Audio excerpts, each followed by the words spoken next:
주님께서 주시는 고난을 잘 감당해서 더 가치 있고 은혜 풍성한 주의 종으로 쓰임 받기를 기도합니다. 오늘 말씀의 제목은 택한 나의 그릇이라 이고요. 요절은 15절 다 함께 읽어보겠습니다.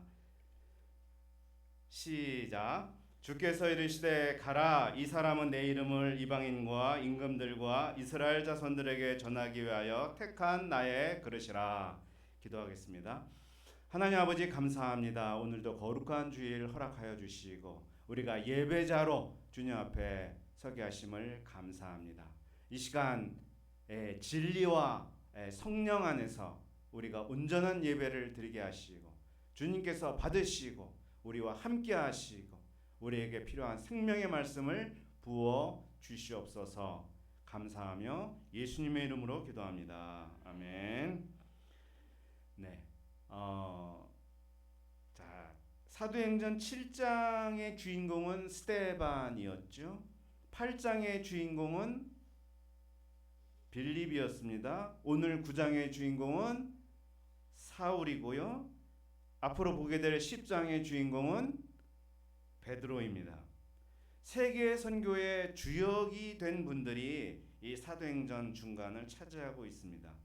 그들에겐 모두 특별한 인생의 목적이 있었습니다. 오늘 보게 될 사울에게는 사울 고유한 인생 목적이 있습니다. 가라, 이 사람은 내 이름을 이방인과 임금들과 이스라엘 자손들에게 전하기 위하여 택한 나의 그릇이라. 사울이 그러한 사람이 되기까지에는 크게 세 가지가 작용되고 있는데요. 오늘 말씀에서 살펴보겠지만 첫째는 주님의 부르심입니다. 두 번째는 고난입니다. 세 번째는 영적 조력자들입니다. 이 사울의 삶은 사실 나의 삶에게도 적용이 되는데요. 이 시간 말씀을 통해서 우리가 은혜 받는 시간이 되기를 기도합니다. 사울은 스데반을 돌로 쳐 죽인 주동자였습니다. 스데반을 죽인 것은 시작일 뿐이었죠. 예루살렘 교회를 무너뜨리고자 믿는 사람을 샅샅이 찾아내어 감옥에 집어 넣었습니다. 예루살렘 안에서는 대대적인 박해로 교회는 전멸될 위기에 처한 것처럼 보였습니다. 이렇게 교회를 초토화하고 있지만 사울의 분은 풀리지 않았습니다. 여전히 살기가 등등하였다고 1절은 말씀합니다. 살기가 등등하다는 말 잘 아시죠? 뭐 몇 사람 죽이는 건 아무것도 아니겠죠. 왜 이렇게 사울은 살기가 등등한 사람이 되었을까요?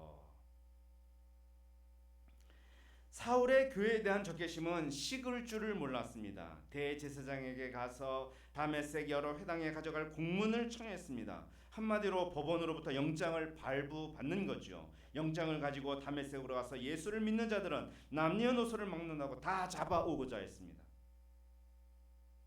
좋게 본다면 열정과 충성심으로 충만합니다. 그렇지만 유대교 신앙 외에 다른 것은 보지 못하고 있는 것입니다. 주변이 안 보이고 오직 내가 덥석물을 표정물만 보고 덤빕니다. 좋게 얘기하면 불도저이고 나쁘게 얘기하면 멧돼지입니다. 어떤 분야나 대상을 향해 열렬히 추종하거나 신봉하는 사람을 향해서 뭐라고 부르죠? 그건 너무 이제 약간 좀 고루한 말이고 요즘 많이 쓰는 말로 한다면 광팬, 뭐 덕후, 마니아. 전 처음 들어보네요. 예, 우리 BTS 광팬은 뭐라고 부르죠? ARMY라고 부릅니다. 좀 부정적 어감이 강한 단어도 있어요. 뭐 오타쿠, 일베, 뭐 이런 말도 사용해요. 자, 이런 사람들의 특징 중에 하나가 뭐냐면은 만일 자신들이 추종하는 대상에 대한 비판이 들어오면 집단으로 공격을 하고 그의 신상을 털어 사회에서 매장을 시킨다는 거예요. 차가 없죠. 이제 사울이 그렇게 사는 거예요. 아니, 내 생각이 존중받으려면 남의 생각도 존중할 줄 알아야 되잖아요. 사람마다 기호와 성향이 있어요. 그런데 기호가 아집이 된다든지, 취향이 독선이 된다든지, 소신이 꼴통이 되면 위험한 거죠. 자부심이 배타주의가 되고 애국심이 민족주의가 되면 굉장히 위험한 거예요. 헌신과 종교적 열심은 한 끗 차이입니다. 헌신은 하나님을 위한 순수한 마음에서 생겨나는 것이고요. 종교적 열심은 나의 만족을 위한 불순한 동기에서 비롯되는 거예요. 근데 이게 바로 사울의 실체였다는 겁니다. 나중에서 이걸 바울은 깨닫고요. 갈라디아서에서 자기 문제를 이렇게 표현했어요. 유대교를 지나치게 믿고 전통에 대해 더 열심을 내었던 것이 문제였다고 고백을 합니다. 지나치게 믿는 것, 다시 말해 믿는다고 하는 것으로 모든 것을 퉁치려고 하는 자세, 그거 제대로 믿는 거 아니지만 인성, 지성, 관계성 같은 거 고려하지 않고 자기 신념을 고집하는 것은 건강하지 못한 신앙입니다. 아무리 좋은 것도 지나치면 좋지가 않아요. 자, 잘 들어보십시오. 기도해야 돼요. 기도 안 하면 위험합니다. 근데요, 기도 안 하면 위험하지만 기도만 하다가 자기 확신에 빠지면 그게 더 위험해요. 성경 잘 봐야 돼요. 성경 안 보면 안 돼요. 성경을 봐야 되지만 성경을 자기 식대로만 보다 자기 생각과 체면에 빠지면 그게 더 위험해요. 그래서 신앙은 늘 검증을 받아야 되는 거예요. 주변의 신앙인들이 나를 어떻게 바라보고 있는지, 특히 가족과 자녀들이 인정하고 있는지, 선한 열매가 맺혀지고 있는지, 풍성한 은혜와 자유를 누리고 있는지 스스로를 검증해야 되는 것입니다. 사울은 괴물이었어요. 유대교 전통이 그를 괴물로 키웠습니다. 브레이크가 고장난 열차와 같았어요. 아무도 그를 멈춰 세울 수가 없었어요. 그래서 주님이 직접 찾아오셔야 했던 것입니다. 우리가 사울을 부러워할 필요가 전혀 없어요. 목자님, 선배님을 통해 찾아오시고 개인적으로 성경을 읽는 중에 찾아오시는 게 자연스러운 거예요. 그렇게 예수님 만나는 게 감사한 거예요. 주님이 바울을 멈춰 세우신 것은 주님이 그를 사랑하시기 때문이기도 했지만 그리스도의 피로 사신 교회를 아끼는 마음이 크셨기 때문입니다. 주님은 교회가 당하는 고통을 그냥 내버려두지 않으십니다. 사울은 다메섹으로 하다 빛으로 찾아오신 예수님을 만났습니다. 순간 그의 눈이 멀었습니다. 땅에 엎드러졌습니다. 그때 한 음성이 들렸습니다. 사울아, 사울아, 네가 어찌하여 나를 박해하느냐? 예수님은 교회가 받는 고난을 본인이 받는 것으로 여기십니다. 왜요? 교회는 그리스도의 몸이고 그리스도는 교회의 머리이시기 때문입니다. 사울은 주여 누구십니까? 라고 물어요. 그 매우 혼란스럽고 짧은 순간 사울의 머릿속에 무슨 생각이 들었을까? 도대체 이가 누굴까? 나같이 신앙생활 잘하고 있는 사람에게 나타나서 딴지거는 이분이 누굴까? 모세인가? 천사인가? 누구지? 그런데 전혀 생각한 적이 없던 나는 네가 박해하는 예수라. 청천벽력 같은 이스라엘을 어지럽히고 많은 사람에게 혼란을 일으킨 그 인물, 사울이 받았을 충격이 어땠을까요? 모든 인생에 쌓은 근접탑과 업적과 자기의 가치관과 세계관이 무너지고 엉키고 파도치는 그 순간을 경험하지 않았을까요? 그는 일어났습니다. 눈을 떴지만 보이는 게 없었어요. 볼 수도 없었어요. 사람의 손에 끌려서 다메섹 성으로 들어가야만 했습니다. 사흘 동안 먹지도 마시지도 않았습니다. 충격 때문에 멘탈이 나가고 식욕을 잃었을 수 있어요. 그러나 먹지도 마시지도 않았다는 말은 도대체 내가 경험한 이게 무슨 뜻이고 무슨 의미인지 알기 전엔 먹지도 마시지도 않겠다고 각오한 게 더 큰 거예요. 그는 고뇌하며 기도했습니다. 새로운 삶을 시작하려면 이 시간이 필요했습니다. 그리고 이어서 주님은 아나니아라고 하는 다메섹에 사는 제자를 찾아가셨어요. 그에게 너 사울을 찾아가서 안수하여 보게 하라고 방향을 주십니다. 아나니아는 난감해하죠. 아니 예루살렘에서 성도들에게 많은 해를 끼친 사람이고 여기에도 성도들을 잡아가려 온 사람인데 어떻게 그런 사람 찾아가 안수하라고 하시냐고 받아들이기 참 힘들다고 했습니다. 그때 주님이 말씀하시죠. 15절을 다시 한번 읽어보겠습니다. 시작.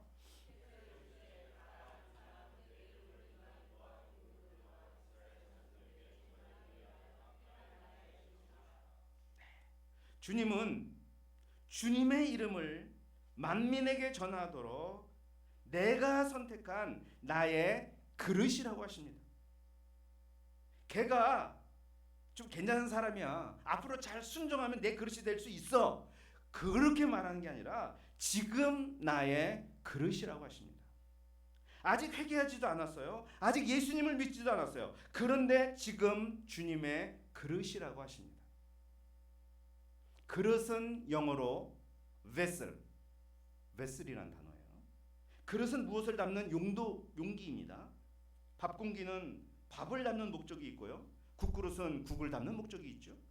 그릇은 그릇으로서의 기능과 역할이 있어요. 그것을 잘하려면 뭐가 가장 중요할까요? 그렇죠. 너무 잘하시네요. 디모데후서 2장에서 바울은 그것을 분명하게 얘기를 했어요. 깨끗하게 비워지는 게 가장 중요하다고 말입니다. 금으로 만든 그릇이냐 은으로 만든 그릇이냐 보다 중요한 건 비워진 그릇인가 하는 점입니다. 아무리 좋은 그릇도 더럽거나 다른 것으로 채워져 있으면 담을 수가 없습니다. 저는 이게 요즘 많이 쓰는 단어 이 금수저, 흙수저라는 말에도 사실 똑같이 통용된다고 생각이 돼요. 음식을 먹는 사람에겐 금수저보다 깨끗한 수저가 필요합니다. 다이아몬드 수저가 아니라 사용하기 편리한 수저가 필요합니다. 사람이 보기엔 가지고 태어난 게 중요하겠지만 하나님 보시기엔 비어 있는가가 중요합니다. 사울은 오늘날 말로 하자면 금수저이고 금그릇 같은 사람이었습니다. 로마 제국의 중심지 다소에서 태어난 로마 시민권자였어요. 어린 시절 예루살렘으로 조기 유학을 떠나서 당대 최고의 학자인 가말리엘 밑에 율법을 배운 엘리트였습니다. 유대인 혈통 중에서도 가장 성골에 해당하는 베냐민 지파 사람이었어요. 율법과 전통에 대한 자부심과 열의가 충만한 사람이었어요. 그러나 그게 비워져야 했습니다.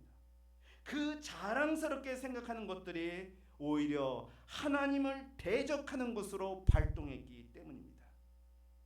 바울은 그게 비워져야 할 것임을 비로소 깨닫고요. 빌립보서 3장에서 내가 이 모든 것을 배설물로 여기며 버렸다고 고백을 했습니다. 다메섹으로 오다가 눈이 멀고 다른 사람 손에 끌려서 들어가고 사흘간 식음을 전폐하고 기도하던 그 시간은 자기가 무너지는 시간이었을 것입니다. 뜻하지 않은 그 좌절의 순간이 그가 비워지는 시간이었을 거예요. 그릇을 다른 버전으로 보면 뭐라고 말하냐? 여기 NIV 성경은 인스트루먼트로 나오죠. 인스트루먼트, 도구, 기구, 악기 그런 뜻이죠. 도구가 도구로서 역할을 제대로 하려면 잘 다듬어져야 합니다. 악기는 계속 조율되어야 하죠. 계속 다듬어져야 제 기능을 합니다. 때로는 망치로 맞아야 되고 벤치로 조여지기도 해야 되고 칼로 파내져야 하기도 합니다. 기름칠해야 하고요. 또 왁스칠해야 합니다. 그것을 연마, 연단이라고 말하고요. 그것을 우리는 고난이라는 것을 통해 이루어진다라고 말합니다. 자, 16절을 보면 그렇게 말씀하셨어요. 그가 내 이름을 위하여 얼마나 고난을 받아야 할 것인지 앞으로 보여주겠다고 하십니다. 고난을 통해 사울은 주의 그릇답게 다듬어져 나갈 것입니다. 사울이 하나님 나라 확장에 크게 쓰임을 받은 것은 그가 많은 고난을 받았기 때문입니다. 아나니아는 지금까지 사울에 대해 참 안 좋은 얘기만 들었어요. 그에 대한 선입견이 마음을 무겁게 짓누르고 있었어요. 나를 보고 사울이 어떻게 반응할까 그것도 알 수 없는 노릇이었어요. 그럼에도 아나니아는 하나님이 택한 나의 그릇이라고 하시니 그 말씀을 듣고 갔습니다. 사울을 보고 순종한 게 아니고 그를 쓰신다고 하시는 하나님을 믿고 순종을 한 거죠. 아나니아는 사울을 보자마자 형제 사울이라고 부릅니다. 브라더 사울 이렇게 불러요. 야 이 썩을 놈 사울아, 이렇게 불러도 시원찮을 판에 친애하는 형제여, 이렇게 부릅니다. 그리고 예수께서 나를 보내셔서 너로 다시 보게 하시고 성령으로 충만하게 하신다 하는 메시지를 전했습니다.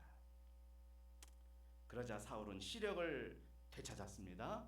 세례를 받았습니다. 음식을 먹고 정신을 차렸습니다. 아마 뭔가 깨달아진 것 같아요. 뭔가 마음이 시원해진 것 같아요. 사울은 그곳에서 제자들과 며칠을 함께 보냅니다. 만일 아나니아가 사울을 받아들이지 않았다면 어떻게 됐을까요?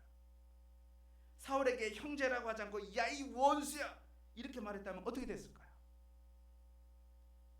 역사의 주관자는 하나님이시지만 하나님 혼자서 역사를 이끄시는 법은 절대로 없습니다. 하나님은 인간의 동역을 받아서 일하십니다. 마치 첫 인류에게 에덴 동산을 맡기셨고 그에게 동물 이름 짓는 것을 맡기신 것처럼 하나님은 인간의 협력을 받아서 일하십니다. 그러므로 역사의 주관자이신 하나님을 믿는다면서 인간이 짊어져야 할 책임과 의무를 저버린다면 그건 믿음이 아니라 영적 태만이고 자기 기만입니다. 사울은 즉시로 각 회당에서 예수가 하나님의 아들이심을 전파했어요. 머뭇거림이 없었습니다. 자, 이거 완전히 달라졌어요. 이거는요, 그가 정말 깊이 고민하고 판단하고 결단했음을 보여주는 겁니다. 지금까지 쌓아온 인생이 무너지는 것과 새로운 출발에서 오는 삶의 무게를 짊어질 각오를 했다는 거예요. 그의 변화는 많은 사람들에게 충격을 안겨다 주었습니다. 야, 다른 사람은 다 변해도 저 사람은 변하지 않은 것처럼 보이는데 그 사람이 변한 거예요. 사울은 자기를 보고 놀라는 사람을 보면서 더 힘을 얻었다고 말합니다. 있잖아요. 가까운 내 주변의 사람들이 나의 변화에 놀람과 충격을 받아야 비로소 신앙의 길을 나는 제대로 찾은 것입니다. 자, 23절을 보면 여러 날이 지났다고 말해요. 다른 서신서와 비교하면 약 3년이라는 사실 시간이 흐른 거예요. 이제 사울은 정통 유대인들에게 공공의 적이 되었습니다. 암살 위협을 받습니다. 이때 사울은 예루살렘으로 가서 제자들과 사귀고자 했습니다. 아직 사도들을 만난 적이 없어요. 그렇지만 예루살렘에 있는 제자들은 사울 만나는 걸 두려워했어요. 그의 제자됨을 믿지 않았습니다. 워낙 이전에 그 악행의 모습이 깊이 박혀 있어서 선입견을 버리기가 쉽지 않았던 것 같습니다. 이때 바나바가 등장을 해요. 그는 사울을 데리고 사도들에게 가서 그를 소개합니다. 그리고 설득을 시켜요. 그가 어떻게 예수님 만났는지, 어떻게 예수님의 말씀을 전했는지 이렇게 변호를 해줍니다. 바나바는요, 정해진 틀로 사람을 재단하는 법이 없습니다. 영적으로 굉장히 민감하면서 객관적 사실을 주저없이 받아들이고 언제든지 주장할 줄 아는 사람이었습니다. 바나바의 도움으로 사울은 제자들과 함께 할 수 있었고 예루살렘을 비교적 자유롭게 출입할 수 있었습니다. 다메섹에서 그랬던 것처럼 여기서도 담대히 복음을 전파하기 시작했습니다. 이제 예루살렘에서도 사울을 죽이고자 하는 세력들이 일어났습니다. 형제들이 이를 알고 사울을 데리고 가이사랴로 갔다 그의 고향인 다소로 보냅니다. 자, 31절 말씀은 지금까지 내용을 정리하는 것인데요. 마지막 31절 다 함께 읽어보겠습니다. 시작.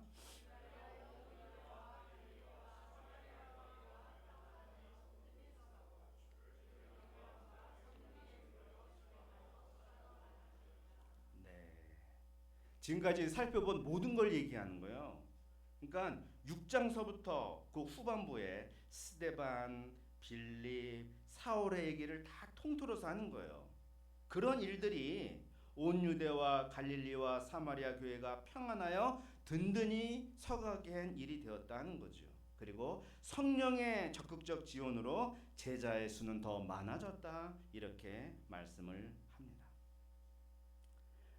사람들이 잘 쓰는 말 중에 검은 머리 짐승은 고쳐 쓰는 법이 아니라고 말을 하죠.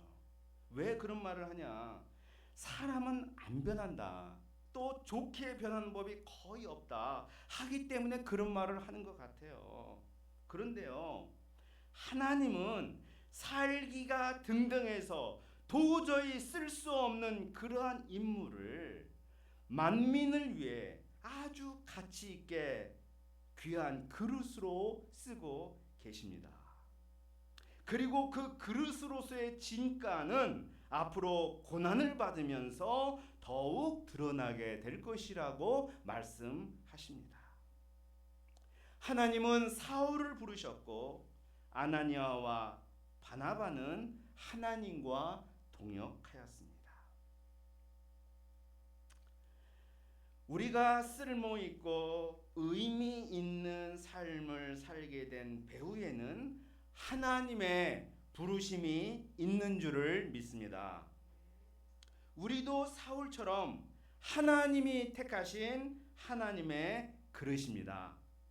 우리 각자에게는 용도, 기능, 역할, 쓰임새가 있어요. 여러분에게는 무엇이 있습니까? 무엇이 있는지 아십니까? 찾아보셨어요? 찾아보셨어요? 사울은 에베소서 2장 10절에서 이렇게 표현을 했죠.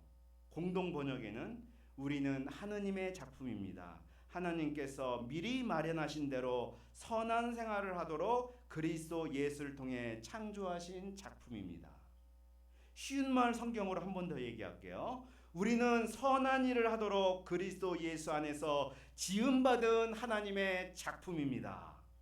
하나님께서는 우리가 그렇게 선한 일을 하며 살아가도록 오래전에 이미 예정해 두셨습니다. 우리는 걸작품이라는 거예요. 그리고 이 걸작품으로서의 진가가 앞으로 고난을 통해 더 확연하게 나타날 것입니다. 이것이 세상 사람들과 우리가 고난에 대해 바라보는 전혀 다른 시각인 것입니다.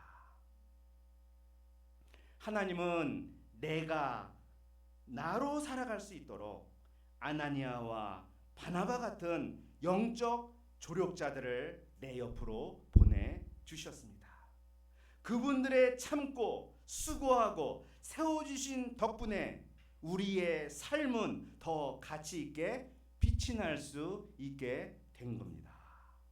이젠 우리도 사울 같은 그런 하나님을 대적하는 한 사람의 아나니아요 바나바처럼 살아갈 수 있기를 기도합니다. 그래서 이 시대 외로운 영혼들의 든든한 짝이 되어서 우리의 모임이 더욱 품격 있는 공동체로 쓰임받을 수 있기를 간절히 기도합니다. 기도하겠습니다. 하나님 아버지 감사합니다. 오늘 말씀을 통해서 참 하나님의 택하심, 하나님의 부르심이 오늘의 나를 있게 하는 것을 알려주셔서 감사합니다. 또 고난을 통해서 내게 예비하신 그 뜻을 이루어 가신다는 것을 또한 알려주셔서 감사합니다. 우리가 비록 힘들고 어려운 점이 있지만 세상 사람들과 다른 이 고난에 대한 가치관을 갖고 우리가 살아갈 수 있도록 도와주십시오. 우리가 이제는 이 시대에 외로운 영혼들의 아나니아와 이 바나바와 같은 영혼의 짝이 되어 살아갈 수 있도록 도와주시옵소서. 감사하며 예수님의 이름으로 기도합니다. 아멘.